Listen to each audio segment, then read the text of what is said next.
अस्सलाम वालेकुम जी। उम्मीद है कि सब दोस्त खैरियत से होंगे। 1885 में दुनिया का पहला मोटरसाइकिल इंजन तख्लीक किया गया जो कि जर्मन में तख्लीक हुआ। ये उस ज़माने की बात है कि जिसमें मोटरसाइकिल में इस तरह का शायद हैंडल भी नहीं हुआ करता था और इस तरह के रिम भी नहीं थे। बहुत सी तब्दीलियाँ वक्त के साथ साथ आती गईं और उसके बाद फिर आज का मोटरसाइकिल जो कि गरीबों की सवारी समझी जाती है, ये एक आम आदमी की सवारी समझी जाती है। अब मोटरसाइकिल्स के हवाले से जब हम अपनी जवानी में थे तो पहली बार एक लफ्ज़ सुना जिसको सुन के बड़ी हैरानगी हुई, और वो था कि डबल सवारी पर पाबंदी आयद कर दी गई है। मुझे याद है कि जब ये जुमला मैंने सुना तो पूछने का इत्फाक हुआ कि ये डबल सवारी पर पाबंदी का क्या मतलब है। तो कहने लगे जी कि कुछ अयाम ऐसे हैं कि जिसमें हुकूमत की तरफ से पाबंदी होती है कि मोटरसाइकिल जो कि गरीबों की सवारी समझी जाती है, इस पे दो लोग सवार नहीं हो सकते। अब उसकी वजूहात बयान की जाती हैं जी कि लॉ एंड ऑर्डर की वजह से हुकूमत ने 10 दिन के लिए, 15 दिन के लिए, 20 दिन के लिए पाबंदी लगा दी। कुछ लोग पाबंदी से इस्तिस्ना भी उनको होता है, जैसे ख़वातीन बैठ सकती हैं, सरकारी मुलाजम अगर किसी ज़रूरी काम से जा रहे हैं वो बैठ सकते हैं, सहाफ़ी हज़रात को इजाज़त होती है। अब ये वो जवाब था कि जी चूँकि दहशत गर्दी होती है, बम धमाके होते हैं, तो डबल सवारी पर पाबंदी लगा दी जाए। इसके लिए एक जुमला बोला जाता है कि उज़र गना बदतर अज गुनाह, यानी कि आप एक गुनाह का जो उज़र दे रहे हैं वो उससे भी बुरा है। खैर, हमने वक्त के साथ साथ देखा डबल सवारी पर पाबंदी आज भी लग जाती है।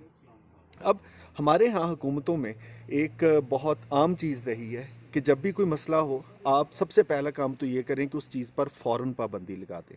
अभी चंद दिन पहले जो चेयर लिफ्ट का वाक़या था बटग्राम वाला, अब उस वाक़ये के अगले ही दिन पता चला कि जितनी भी ये चेयर लिफ्ट्स हैं, डॉलीज़ हैं जो कि दरिया पर इस्तेमाल की जाती हैं एक से दूसरी तरफ जाने के लिए, उन पर हुकूमत ने पाबंदी लगा दी।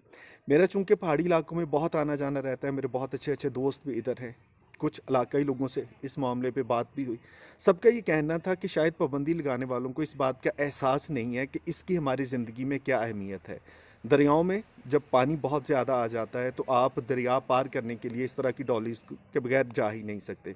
इसी तरह से आप ज़रा अंदाज़ा लगाइए कि एक पहाड़ से आप वादी में उतरेंगे, फिर उस पहाड़ पर चढ़ेंगे, घंटों की मुशक्क़त दरकार होगी, लेकिन उसका कहीं आसान तरीका है कि आप ये डॉली चेयर लिफ्ट के ज़रिए उसको पार कर लेते हैं।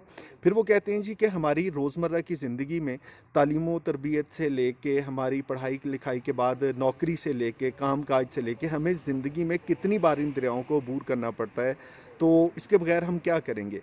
अब होना तो ये चाहिए कि या हुकूमत हर जगह पे उसका मुतबादल दे, और पुल बना है, जैसे आप यूँ समझ लें हम शहर में रहने वालों के लिए कि आपकी सड़क के ऊपर एक ओवरहेड ब्रिज बना है जिसको आप पैदल क्रॉस करके जा सकते हैं, लेकिन अगर उसकी मौजूदगी में भी आप सड़क पार करते हैं फलांग के, तो फिर एक हो सकता है आप कहें जी कि इस पर पाबंदी लगा दी गई, आपको जुर्माना होगा, सज़ा होगी। लेकिन जब सहूलत मुयस्सर ही नहीं है, आपके पास कोई और ऑल्टरनेटिव नहीं है, तो एक आसान सा तरीका है जी पाबंदी लगा दें। अब उन लाखों लोगों का कोई नहीं सोचता जो कि उन इलाकों में रहते हैं, जिनके मरीज़ हैं, उन मरीज़ को एक पहाड़ से दूसरे पहाड़ तक लाने के लिए किस तरह की मुशक्क़त का सामना करना पड़ेगा। सो बायु जिसको कहते हैं ना कि बायु जुम्बिश कलम, आपने एक फ़ैसला कर दिया और आपने एक ऑर्डर दे दिया जी कि इन सबको बंद कर दिया जाए, बजाय इसके कि आप उनको रिसोर्सेज फराहम करें, तरबियत दें, वहाँ पे सहूलियात फराहम करें। आसान सा तरीका है जी कि जिस तरह मोटरसाइकिल पे किसी ने आके कोई वारदात कर दी तो इसको कंट्रोल करने का हल है कि मोटरसाइकिल पर पाबंदी लगा दें। किसी ने खूबसूरत बात की थी, उन्होंने कहा जी कि हमारे जो हुकाम हैं वो कहते हैं कि डबल सवारी पर पाबंदी लगाएं तो जराइम आधे कम होते हैं, तो भाई जो अकेला बंदा बैठता है उस पर भी पाबंदी लगा दें ताकि जराइम 100% कम हो जाएं।